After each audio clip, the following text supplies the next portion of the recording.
This is going to be fun. Michelle Reinglass, it's good to see you. Hey My there. name's everyone. Welcome to Human.Social. This is a show where I love shining a spotlight on people that are making the world a better place.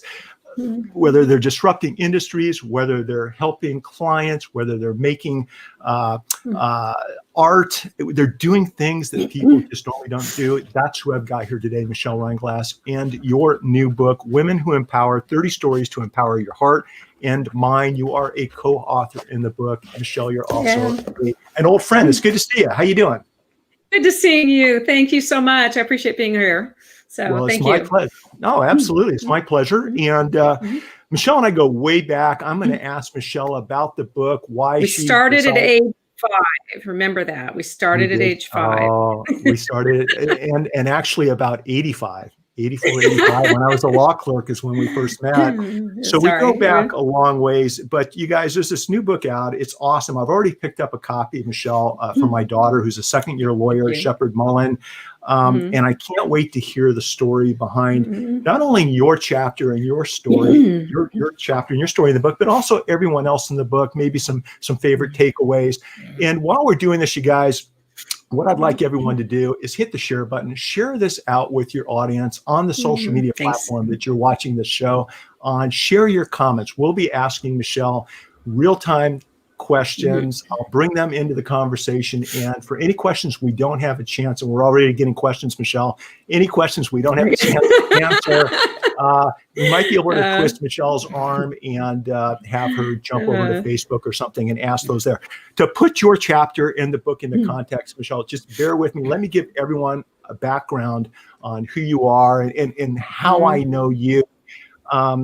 Michelle's, life story, her contributions to the book. I think it's really important you guys to understand the context of her personal and professional background. She's a full-time mediator at Judicate West, one of Southern California's leading providers of dispute resolution services. She's also the former president of the Orange County Bar Association, former chair of its business litigation section, and past chairperson of the California Employment Lawyers Association. She's been recognized as a top business lawyer of the year and top woman litigator. She's a member of the American Board of Trial Advocates, named a preeminent lawyer and given the highest AV rating by Martin Del Hubble, and recognized by Best Lawyers of America. I'm almost done, Michelle. Don't get embarrassed. She's also been inducted as a distinguished fellow in the International Academy of Mediators. And like we said at the top of the show, I've known Michelle for a long time. We actually shared offices in the same building for probably a decade, maybe longer. We've had a chance to get to know each other even better once that happened. Michelle, it's good to have you here today. Talk to us a little bit about how you got in. What's the book about, and what got you involved with the project? I have to give a little bit of a backstory to lead you into that. So I've been writing a different book on life balance. And I've been for like 3 years, and I might as well tell you. So since the beginning of time, realized I was out of balance. And so I was always juggling 5 million things. And that's kind of like the way I was raised. We just were a busy family. And so some point in time, as I'm now at the point in time that I'm a lawyer, I'm going, why am I so overwhelmed? Why is it I have so many things on my plate? What's going on? And so I started reading like Louise Hay, one of the original gurus on balance. And I was reading all different books, and I was applying what their principles were. So long story short. So I'm continuing to do this, and I don't understand why everything is still on my plate. Now, my family may be listening. They'll probably nodding their heads as I say this. My family was always getting angry with me because I didn't have enough time, and they were complaining about me not having enough time for them. I'm like, you see everything that's on my plate. Come on, give me some slack.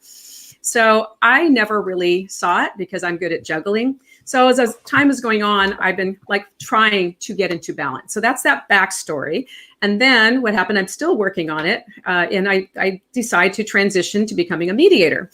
And So I'm thinking, I'm telling everybody, I'm going to have more time now. I'm going to have control of my calendar. I can like log myself in, log my guests out, block days. So everyone's like, okay. Well, I started getting these questions after a while. Michelle, you said you were going to have more time. I go, well, it's just I'm doing a new practice, and then I had excuses for everything. And well, they were like intended to be excuses. It was just, those are my explanations. So then all of a sudden I'm in the the International Academy of Mediators, which I'm very honored to be in. Wonderful group of mediators around the world, literally around the world. And so I've attended most of the conferences for like 10 years. And I decided it was one of those years where we had the CALA, we had CELA, we had State Bar, we had so many conferences, and then my International Academy. And I decided I needed to give myself a break. So I decided not to go to the conference in Austin, Texas. Nothing against Austin, Texas. I just decided I was going to give myself the grace of a break. So I get this email from some people from the International Academy of Mediators. It was one of the guys, and he says, hey, Michelle, we'd like you to speak at the Austin, Texas conference. I said, thank you so much. I'm honored, but I'm not going to the conference. So I thought that was the end of it. And so the next thing that happens is I get another email. No, we really, really think you should be speaking at this conference. And I said, I really wasn't planning to go. So then all of a sudden somebody else joins the email. It's two of them on an email. And they said, we need to twist your arm. I go, what is the topic? And this was the funny part. They said balance. And I go, have you met me? What are you talking about? Me talking about balance? Seriously? So we finally worked out a compromise. I told them I'm going to think about it. And I decided to skip the first part and come home a day early. So that's how I worked it out. So the guy who had originally written to me, his name is Rob Daisley, and he's a great guy. We would always go running together as soon as the conference started. So I said, I'm going to get my run in. I'm going to get the yoga in. I'm going to do a day of conference. I'm going to do my speaking thing and then get a flight home. And he goes, well, you actually have to speak twice. I go, what do you mean speak twice? Because they have breakout sessions. I go, okay. So you do one in the morning and one in the afternoon. And there's roughly 150 people. And there's maybe 8 to 10 of these breakout sessions. So I thought, so I put together, all the stuff I'd been learning. And I couldn't believe how much fun we had. And what was amazing is we had the largest attendance of any of the breakout rooms. I mean, it was just this, we had so many people, we were spilling over into the other tables. And we had people from India. They taught us I think it's the clap laugh. So we were talking about ways to de-stress. So anyway, that was. Now, as I'm getting ready to leave, I literally had a taxi waiting. I told him it's making this truncated. And I'm being told, you need to write a book. You need to write a book. You need to write a book. I'm like, and I joked, are you going to write it with me? Sure. No, when was this? About what year? 2016 or 2017. Excuse me, 2017. So I go home and I immediately get called by someone who said, hey, I heard you did this program from Balance out in Austin, Texas. How'd you hear about it? Oh, somebody within it told me. So would you do it for our Orange County bar? I said, sure, I'll do it for the Orange County bar. And then I got asked, would you do it for the Central District Courts? So I'm like, how is this all going on? So it's one of these things where it's like a path you have no idea you are on. And so, but I love the subject. And obviously I kept trying to gain balance. But anyway, so I do this topic. But the funny part was the Central District. Everybody else was good. I made everybody stand up and do the clap laugh. I made everybody do different things, deep breathing, so this was interactive. I said, you guys ought to be interactive with me. So I get to the Central District.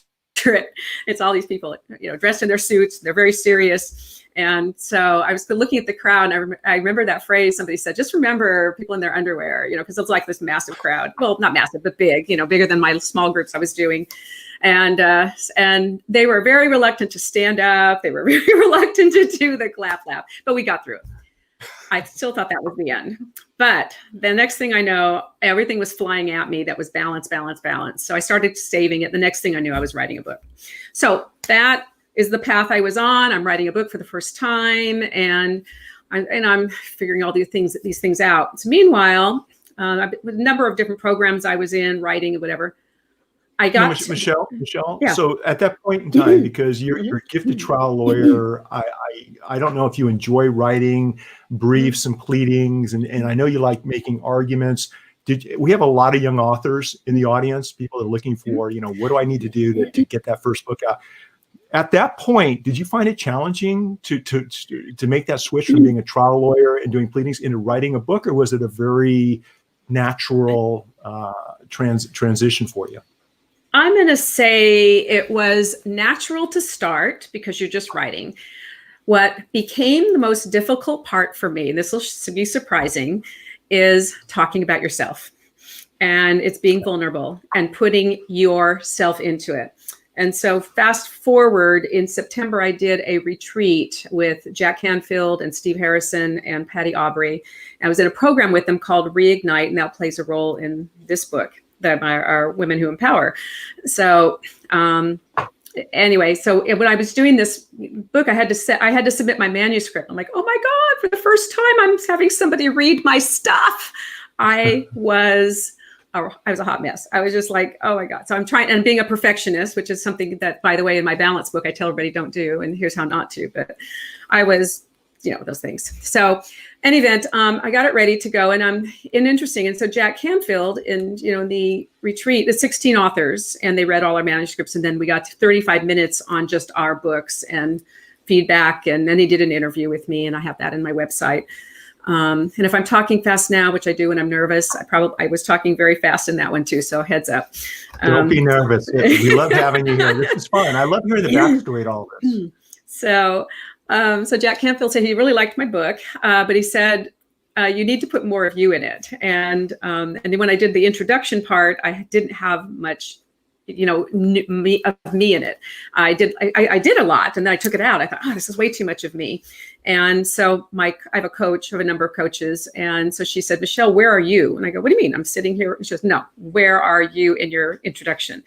And I said, she goes, you have to have stuff. And she goes, I think you need to go back. I said, well, I copied and pasted. I go, how about this? And I started sending them to her, and she went, that's what you need. So anyway, even then, Jack Canfield was saying, you still need to put more of you. And he goes, what's wrong? Why do you have such a hard time? I go, it's just something you're not accustomed to. So I guess somebody, if they're really strong in marketing and sales, probably would have less reticence about that. But that was my big bugaboo. So I finally am getting over it. And then I was finally getting over it. It was because you have a book that's coming out that's out this week. I hope so. So the vulnerability that we've all been talking about, all of these 30 authors, which by the most amazing authors, I can't wait to talk about them. So what happened was I signed up for a number of programs. April of 2020, I was supposed to be in New York at a National Media Summit. In May, I was supposed to be in Philadelphia. It's a training thing for a TED Talk, so I was supposed to be there. And then in June, I was going to be in Washington, D.C. to visit my nephew and do a Jack Canfield program, this 3-day thing. And COVID sliced them all off. They ended up doing the Media Summit virtual, so that was really cool. But the others could not be done, virtual. So Jack Canfield did something very cool. He created this group called Reignite. It's Canfield Coaching Club Reignite, 4-month program, and it's a high-level coaching club.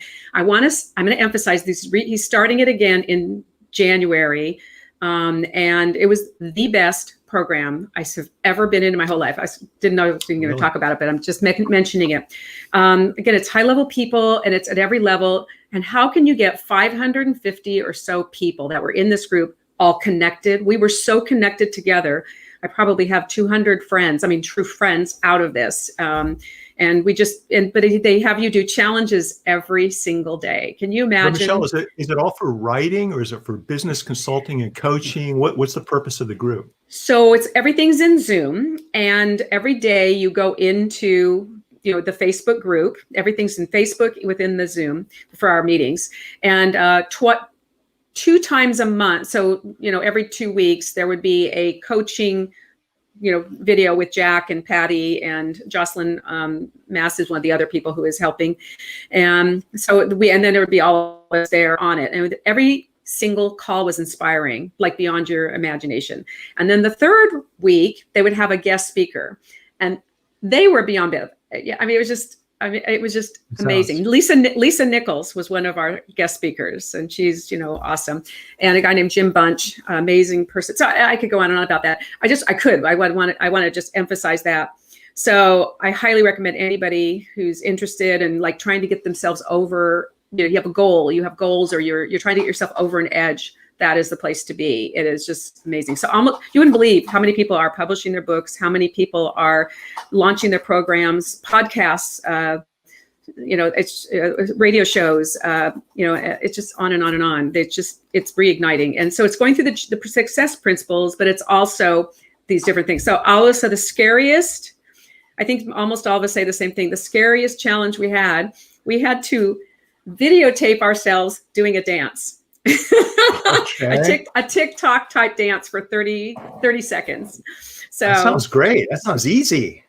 So yeah, and I'm a gregarious person and I love dancing, but when you have to do that in front of everybody and post it for them to see, I did Dolly Parton 9 to 5. So I even did the coffee mug, and all that stuff. But in any event, you get through it. And what that does is it gets you out of your comfort zone. And so what you're doing is you're stretching. You are stretching beyond where you were. And then you do another challenge and you're stretching.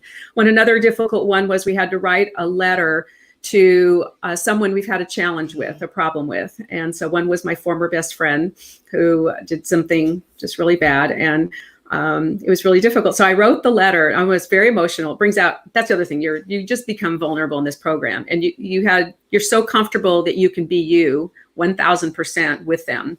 So that's why I say it's a wonderful program. So I met one woman among many others, and she said, "Hey, I know because they learn what you're doing." She goes, "I know you're writing your book on balance.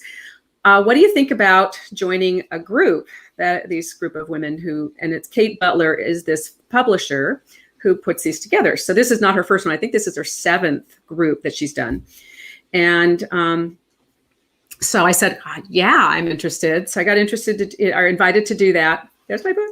Oh, I'm so excited. I just love it. I know. Let me reset because we have people joining us a little bit late, and I want them to know that I'm speaking with Michelle Reinglass. She's a co-author of the book, Women Who Empower, 30 Stories to Empower Your Heart and Mind, a book that will bring hope and inspiration into the lives of every individual who reads it. Right, Michelle? Absolutely. Okay. Oh my goodness. Okay. I never thought. So here's my initial thought when I'm asked to do a book. I'm writing another book and I'm working full time. I'm a full time mediator, guys. And my plate's full and I have charitable things and so the joke, what I was going to tell you is I finally realized that it wasn't my job as a lawyer that was stressing me out or causing my imbalance. It was me. Since I carried my baggage with me to my mediation career. And I became just as much a workaholic. And everyone knows I work like crazy and I go way and above and beyond for my clients. And so anyway, it's just that thing. So, hey, Jan. Oh my God, I'm so happy to see you. She's one of my co-authors. Oh, really? Hi, Jan. It's nice to meet you. We've got people joining from all over the world. We've got Stephen joining from Scotland, and we've got Tim from Pennsylvania, and a bunch of other people that wanted to jump on and say hi, Michelle. So I didn't mean to interrupt you. So let me ask you a question. So you got together, you met these amazing other co-authors, somehow came up with the idea to write this book, Women Who Empower. Tell us a little bit about what specifically is the book about. I'm guessing it's probably reflected in the title, but maybe dive a little bit deeper. And then how you figured out which chapter, which topic you were going to write about. So that was interesting to come up with a topic because it's your chapter, but you have to pick a part of your life. It's your story, but you can't put an entire story in a chapter. So that was the limiting part, trying to narrow it down. So in fact, what I submitted initially, I got back from the editor. The editor said, she actually wrote, or I don't know if it was the editor or somebody who's the copy person, writes, "I love this. You need to write a book." We can't fit it all into a chapter. So it got edited down quite a bit, but you didn't care. I mean, it was just, they're so professional and they do such a fantastic job. So it's every one of these authors is taking some significant parts of their lives, putting them into the story, putting themselves out to be vulnerable.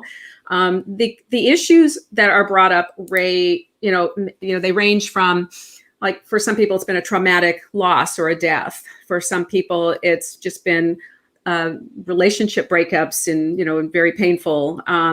It could be, I'll tell you what my chapter is. Hopefully people will get the book. So I'll just give you a little highlights. It starts off with a legal, Mitch already knows the stories, but because I think you saw that, right? You got the book. So I ordered the book, you guys, for my daughter, who's a second-year lawyer at Shepherd Mullen. I want her to read the stories of 30, powerful women who are sharing their success stories, right? I think it's super important, but I haven't gotten it yet, Michelle. I'm still waiting for it to be delivered. Okay. All right. So I can't give you everything, but I'm going to give you a sneak peek. So at least I can tell you a little bit about mine. Mine starts with a court story that it starts off as something I'm dreading, and I'm describe what happens I'm on a freeway. There's something that happens there. I'll leave that out. And then there's kind of a whole bunch of different stories in this one story of what happens. And it was a court thing that was, I'll just say there were 32 court hearings for this case, and it all was miserable. And is this a case that we talked about? No, this is a different one. Okay. Sorry to interrupt you. No. My other one, that's let's not go there. That's an interesting case. So you're telling us about your court case. So I have this court case. It was a bruiser, and there was a whole bunch of, let me just say what can I say it involves? It includes me having to deal with an opposing counsel who was anywhere from 30 minutes to 2 hours late every day into court, and I had to wait for him. And it turned out there was some corruption, shall we say, going on between him and the judge. And I'll just say this, there was something that happened in court that was my most devastating moment. It felt like at that very moment, it felt like the most devastating thing in my life. Probably wasn't, but it felt like it. And then I had this amazing thing happen afterwards that just blew me away. And so, and then I, from there, talked about a few different areas. I worked in banking. You'll see a story on that and what happened there, and a few others. And so, and it's I would say, I think my title is Resilience. What is my title? And my title is Resilience, Lessons Learned on the Path to Empowerment. And I love that. So I would say I was basically, my lesson out of that was, when you meet obstacles, actually consider them as gifts, because there's a lesson from that obstacle. Whether sometimes you're going through it, sometimes you're going over it, sometimes it makes you just stronger. And sometimes it just turns into positive things that you just will not believe or expect. So I have had a number of other things. I've reflected on other, over my things that have happened over my lifetime, where I think, oh my God, how did I get through that? How did I get through that? So you understand you're not the only person participating in this live video right now that feels this way. I mean, 2020, what a year, right? What a year. What a year. That has reminded all of us maybe how we deal with some of life challenges dictates our level of stress, our ability to achieve success, our ability to help others with a hug, with advice as a lawyer, with quality legal representation. So true. I mean, it sounds to me like the lessons in this book, not only in your chapter, but I'm guessing the other chapters, are the types of things that we could all use right now. They are. That's why we are so confident, every one of us, actually 31 authors. One is a mother-daughter team doing a chapter. I have to talk about these guys. I have to tell you, please do. These are the most amazing group of women that I have ever met. And I just got to tell you, I mean, these are, first of all, they are humble, and they have every reason, if they want to be egotistical and brag and stuff, they don't. They are phenomenal women. They are published authors. They are podcasters, coaches, high-level coaches, transformational coaches. I mean, there's a business, the people who are doing really high-level stuff in business still. And just so many different occupations, we're very diverse in every way you can imagine. And they're all just wonderful. And so here, if you can imagine going into a group, and by the way, we didn't get to meet each other. They just had these, Zoom meetings. And by the way, I had to miss all the meetings because I was mediating on those days. So I didn't know a single person. I knew one person because she came from our Reignite group. You're working full time. We've got probably pre-COVID and COVID. You're burning the candle at both ends, doing everything else that you do in the community. And you still found the time to write this chapter. It did find a chime. I mean, So, and by the way, it's Michelle a couple. can do it, you guys. If Mhm. Michelle can do it, come on. Let's make But I things want to happen say in 2021. something. I want to say something about that. Please do. All of us, I think everybody, if you stop to think about it, if you can kind of get in touch with your sort of spiritual side, or whether it's meditating or however you would do it, but stillness, is we all get like whispers. We're trying to find a different, better word, but we always have those instincts, intuition, gut. You've heard gut feel, all that stuff. Mhm. We are constantly getting those messages. And so sometimes you have to really listen to those messages. And so, especially when you've been beating your head on the wall, I will just mention on the balance part of it, and I included this in that book, is I've had I had to have a concussion. I had to have a broken wrist. I had to get 2 autoimmunes before it finally took seriously. Somebody's trying to tell me something. I need to slow down. So that was my big message there. But you're always getting those messages. And so I got invited to look into this opportunity, and the Michelle, the stressed out, overwhelmed Michelle was like, oh my God, how am I to even do something like this? What am I thinking? But that other getting in more enlightened side of me, was kind of like, I think this is an opportunity. Wait a minute. Doing another book, a chapter, I'm going to get all this experience that's going to help me when I'm ready to publish my book. And so I just said, I'm doing it. I just didn't let myself think about it anymore. Because otherwise you're going to talk. It's so easy to talk yourself out of, and then you look back later and go, should I have done that? And I'm going to say probably 99% of the time, the answer is yes. So when you see those opportunities, you need to seize them. And so I have said yes more than I have ever done so. And I've taken all these different opportunities. So that's how we grow. And so getting out of comfort zone, that's why the Reignite program was so great. So Denise McCormick is the name of the gal I met in Reignite. And she, I'm just so indebted to her. And then Kate Butler is this fabulous publisher. But back to these gals, they're talented, they are fun, they're funny, they're so caring. And we have all supported each other 100%. And that's amazing. It's like this team. We are a football team. We're together. And no, it sounds like an amazing group of co-authors for the book. Is each co-author, each woman who's participating with a chapter, are they sharing a unique and different life lesson or story, so that by the time you're done reading all 30 plus chapters, okay, and no two stories are alike. No two stories are alike. We don't know each other's stories. We just know we know a lot about them. So have you seen the titles to the chapters? Do you have any idea? Can you share with us maybe some of the different topics that are discussed in the book? Don't have those. So it's you're teasing us, Michelle. So yours is all about resilience, okay? Yeah. And you guys, there are so many lessons that are out of that book. I mean, some of them are just rising after when you've had a major tragedy, the loss of someone very close to you. How do you overcome that? And there are people who have taken years to get through and become normal again. And so how did they rise out of that? How did they continue to be able to, I love Jan. Oh my goodness, Elizabeth, hi there.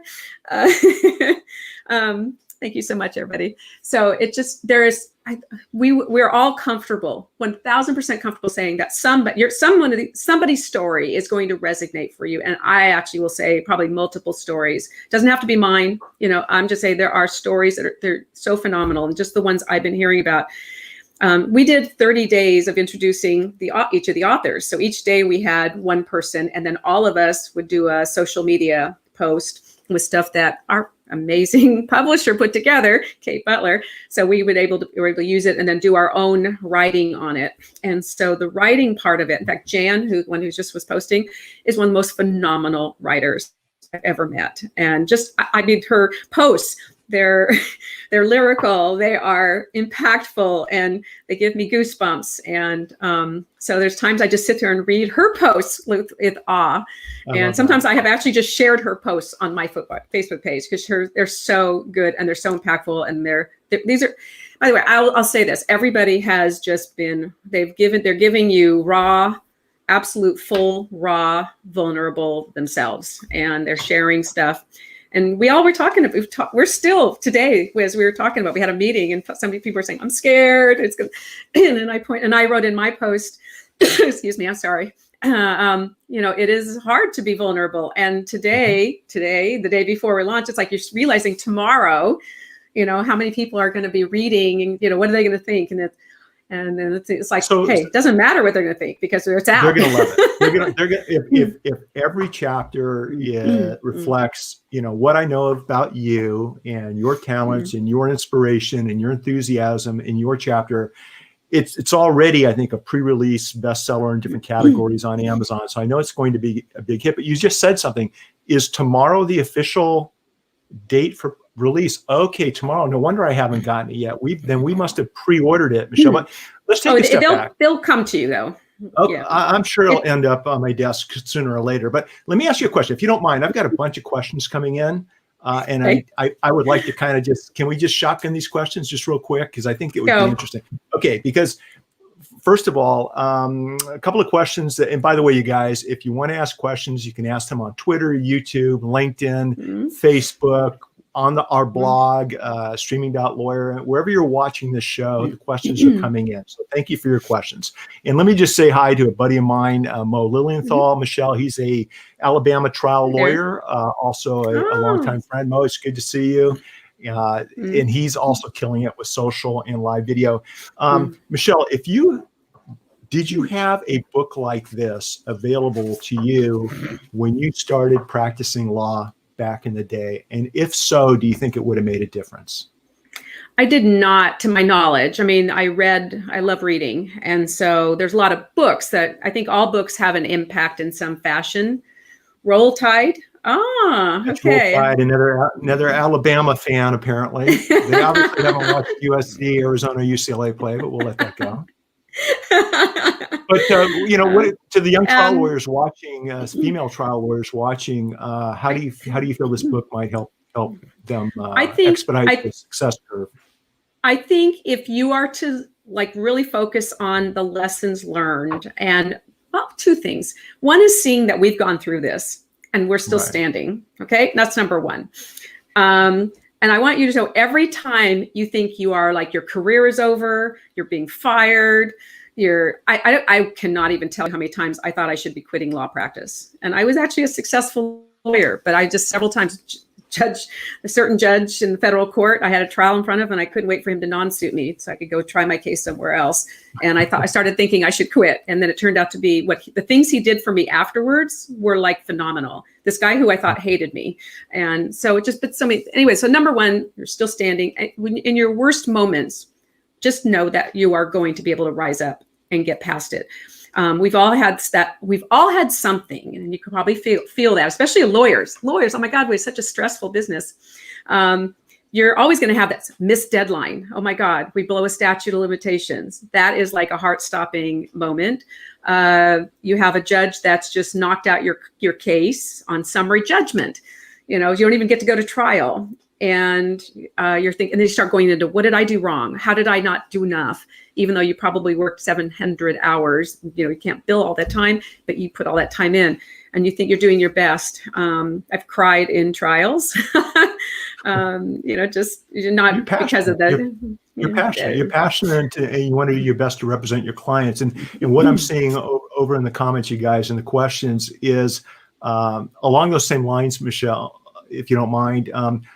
Over all the years, and by the way, you guys, if you haven't checked out Michelle's history when it comes to being a trial lawyer and being involved in the state and local bars and state bar associations, right? Trial lawyer associations, go to reinglassadr. Is it .com or .org? .com and check out Michelle's bio, you guys. I mean, talk about somebody that's hit the ground running every single day and probably still does. So if you have a trial question, if you need a good mediator, this is the person you want to see, like right here, because she knows what she's doing.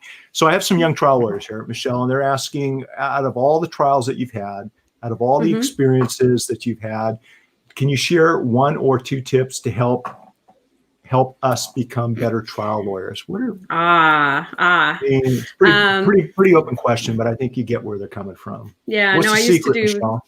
did a lot of talks on that, and I've attended a lot of programs. Well, I'll say the trite one: prepare, prepare, prepare. But I want to get a little deeper than that. So I think that I think the keys are the places you're not looking. The key to the thrust of your case is where you're not looking, because everyone's trained to do this, that, and the other, and whatever. So what I always did in my first, this will sound like weird, but when I was a puppy lawyer and I got my first clients, I don't know why you start doing things because you're not trained, you just do them.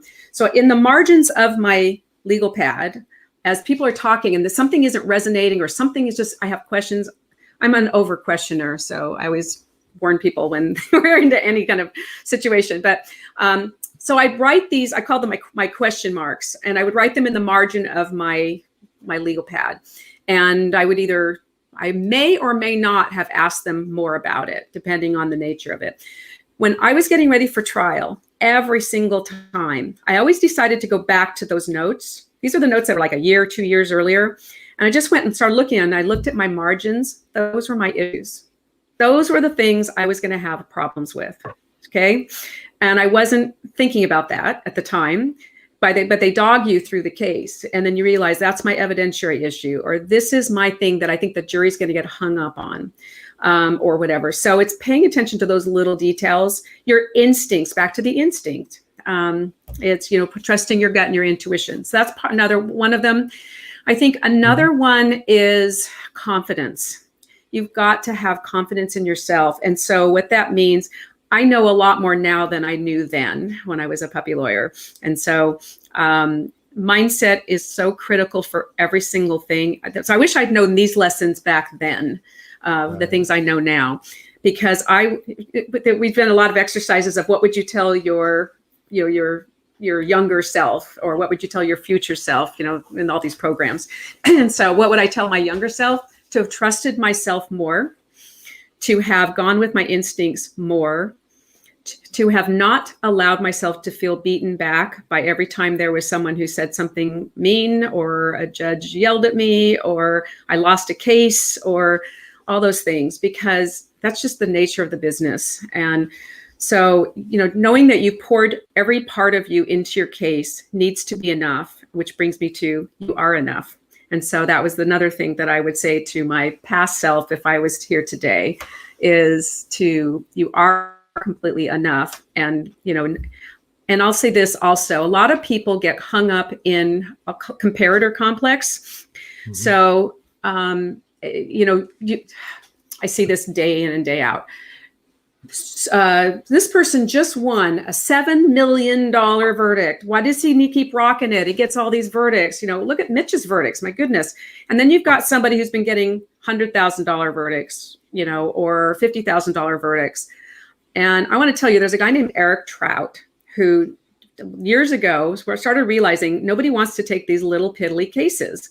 And so, but those little piddly cases, they need representation too, but the insurance companies were not paying, money on them. And so they sort of were locked, between a rock and a hard place. So Eric figured out a way to economically take on those trials. And some of them turned into big wins, bigger than they expected.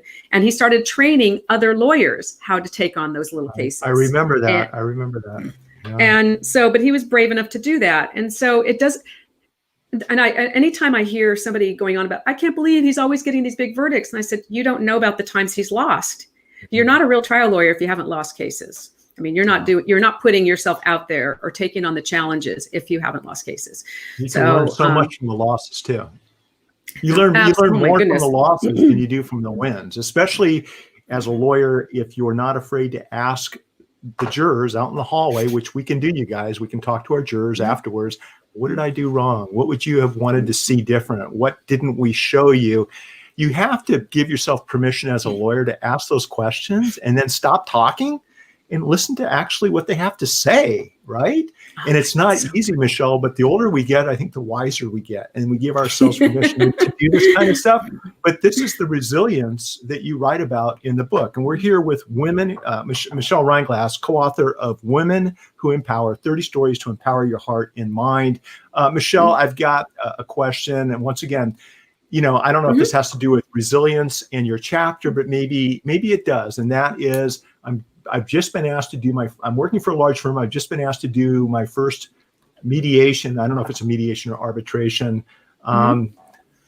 What do I need to do to win? So I guess maybe a better question might be, what are some things that you see successful participants do in mediation over and over? And maybe what are some of the biggest mistakes you see lawyers make during mediation that cost them a win? Great question. Really good question. And actually, I'm giving you gold stars for asking, because not enough people ask that. But number one is a lot of briefs. Let me start with briefs. A lot of people put all the rhetoric in front. And I got to tell you, that's a pet peeve. Hey, I'm going to read whatever you guys give me, but rhetoric. And it's almost like, I don't think you're going to get to the conclusion that I want you to get to if I don't do all this. This is horrible, awful. What they did is just terrible. Or if it's about a plaintiff, this is a lying plaintiff. Da da da da da. You don't have to go into all that. If you start start with facts that are just, here's the facts. Hopefully your mediator is experienced enough that they're going to pick up. I know exactly what that means. Now, if you need to put a little, something, hey, just in case the nuance of this wasn't clear, I wanted to make sure you understand, that kind of thing. So number one is clearly do the facts. If you're something, you make a point, but the all the pontification and everything is sort of like, one time it took me 5 pages to find out what the case was. And, That's ridiculous. That's ridiculous. Yeah. And is that work in today's world? I'll tell you something. I was on a show with a very well-known marketer who's got a huge 1,000-employee agency, and we're talking. And what I told him was the way I used to give an opening statement 20 years, 30 years ago, 20 years ago is completely different than how I do it today. Today, I feel like I'm actually tweeting my way through an opening statement. Everything's short, concise, to the point. It's a TED Talk, 20 minutes or less. I'm trying to change how I'm presenting what it is I want to say, because the audience, my jury, is used to seeing things through a different lens than they were 20 or 30 years ago. You just shared, we don't want to take 5 pages to let a mediator know what the case is about, right? I mean, Mitch, you just said something really important about, trying to keep it short. And wait, can I bring my family in? Can they listen to this? Because I never see anything important around here. No, go ahead. It was phenomenal. It was phenomenal. You made a really good point. Excellent point. And I was going to tell you, one of the things I always did was I listened to tapes. Back then, we had tapes. Everyone's like, what's a tape? Is that like the thing you stretch and it holds things together? 8-track, VHSs, everything. Yeah. So I listened to everything, whatever they were. And I want to listen to other lawyers' trial tapes. And I love the old ones because they didn't have the tools and resources we did. And so hearing how they did it raw and rough was so impactful. But one of the ones that stood with me forever, one of the guys was a judge who was talking about his trial days. And he said he was leaving for court to go do a trial. And his little 5-year-old said, what are you doing? And he starts giving this whole thing. And he realized that it wasn't nothing the kid could understand. And he finally just thought, wait a minute, my case is about, and he was able to say it in 10 or 15 words. And that's when the kid got it. And he goes, oh my God, epiphany. So his lesson was, don't walk into trial unless your message is something that a 5-year-old could understand. I love that. So that was really helpful. I think, and that's, go ahead, please. No, I was going to say, I think, especially if you've got a younger demographic on your jury, they're used to social media, time and attention. It's our biggest assets right now as a human being. People want our time and attention. And so as a lawyer, Michelle, what I see are older lawyers just spending way too much time really talking about themselves and wasting everyone's time. Nobody wants to be on the jury. They don't want to be down at the courthouse. But what I've noticed is with like an 18, 20-minute TED Talk type of approach, sharing, concise, shorter stories, but it's more than just a story. Like a story entertains people, but if you can share a story that also empowers your audience, your jurors to take action, I think that's where the magic is, right? But it's not easy to do, and it takes a lot of trials to learn how to do that, which I guess is where the resilience comes into play. There's a phrase that people use: I didn't have the time to shorten my brief. I'll go, I get it. Sadly, I do get it. So you get a lot of stuff. It's crazy. So I just sort of add also one last thing on mindset. I didn't know what mindset was when I was first practicing, but when I was listening to those tapes, what it was doing is getting my mind set ready so I can get into it, the groove, get my energy up, get my mojo going before walking the trial. And so today I would say, mindset, before coming here, for this interview, I did a whole bunch of dancing and I was getting myself revved up and I was thinking a lot of gratitude. Gratitude is huge. So I was thinking how much I'm so grateful to Mitch for having me on this show. And it was so nice of him to do this. And so thank you.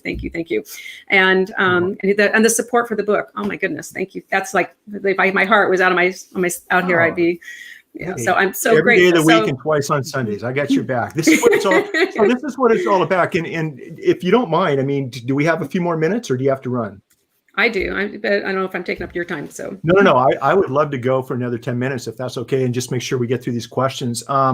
Sure. One of the questions has to do with talk a little bit about. This has to do with being a better lawyer and doing different things in the community. In other words, and I happen to know who this is. Rather than focusing all your time on working on learning the evidence code and procedure and trial advocacy skills, there's another part of building a law practice, and that is community activity. It's networking and things like that. Talk a little bit about how you blended all of that into building your practice over the years, some of the challenges that our young lawyers are going to have in trying to balance being pulled in different directions at the same time, but how important it is to be a well-rounded business owner / lawyer when building out a practice. Okay, thank you. Really, another excellent question. You guys are great. Mitch is like the consummate example of being out there in the community and doing things for people, and he's in, is it Rotary or which group are you in? I'm sorry. Okay. I was making, and this is back in the day when Mitch just started getting into the whole social media stuff, but the rest of us are kind of going, we're just getting used to internet. What the heck? And, so I don't know how many times his office was across the hall from me. So poor Mitch, I just kind of, Mitch, do you have time? Mitch, do you have time? So Mitch has a heart of gold, and he is just very generous with his time. And he always cared. What he cared about was helping other lawyers become better lawyers. He wanted them to do well in trial. He wanted the community. He wanted to help the community. And so I think the really overarching thing of being the best lawyer that you can be is being the best person you can be. And that, excuse me, sorry, let me drink some water here. That includes everything in your life, because it's like, that phrase, how you do one thing is how you do everything. So I see there are lawyers that, like, if I have a day of a mediation and all the lawyers have talked to each other beforehand and they get along, even though they see the case completely differently from each other, they're doing their jobs, they're advocating. Nobody had to yell and scream. Nobody had to call the other a bad name. So I think there's a school of thought that the brasher you are, the more loud you are, the more you yell and scream, the better results you're going to get. I disagree. And maybe you do get good results, or maybe people just go, oh, I can't deal with this person anymore. And maybe I'll just give in and pay him more money. Maybe that does work. But as far as that's maybe great for that result, but it's not going to be great for the ongoing reputation. And so your reputation is everything. I used to teach Bridging the Gap with a few judges and some court clerk. And that was something we talked about, is your reputation is key. And one of the things that Judge Bauer, he used to do this, I shouldn't say he did it with me, I did it with him. He'd been doing it longer than me, the bridging the gap. And what he always told everybody, he goes, whatever you did in court, if it was good or bad, it's talked about by the judges at lunch. And he said, and they'll name names. And so if you are rude to the clerk, if you're rude to the judges. So I think it's overall just being as good of a person as you can be. Reaching out to your community is so critical. And I will say this, you get paid back in droves for what you give out to the community. There's no question. And by the way, gratitude. I mean, the more gratitude that you express to people, you get back, 10 times back to you, things to be grateful for. And so I think that is just kind of the most important part. So it's that those are the key things. I mean, you're caring about your client. Every once in a while, not often, but every once in a while, I will have somebody at a mediation who is just about the money. And there's times I'm literally, this just happened, not just, but this happened about 2 years ago, I'll say, where the lawyer, he's a wonderful lawyer and I love him to pieces, but he was just like all about, and this poor woman she's kind of a meek person. So he was sort of in charge. And we get to a number and it's close to the number this is going to get settled for. And he goes, absolutely not. There's just no way. And, we're done with the mediation, done. So I turned to the client. I said, this is your mediation. You have a say in this. Do you want, what are your thoughts? Do you want me to, keep going here? And she said, I just defer to him. And so, and I kept trying and she just wouldn't do anything. So I said, all right. So he goes, yeah, we're done. I said, well, stay here. Don't leave yet. So I go to the defendants and I told them, they're done. They're not going to, they're not going to accept what you're offering. They said, okay.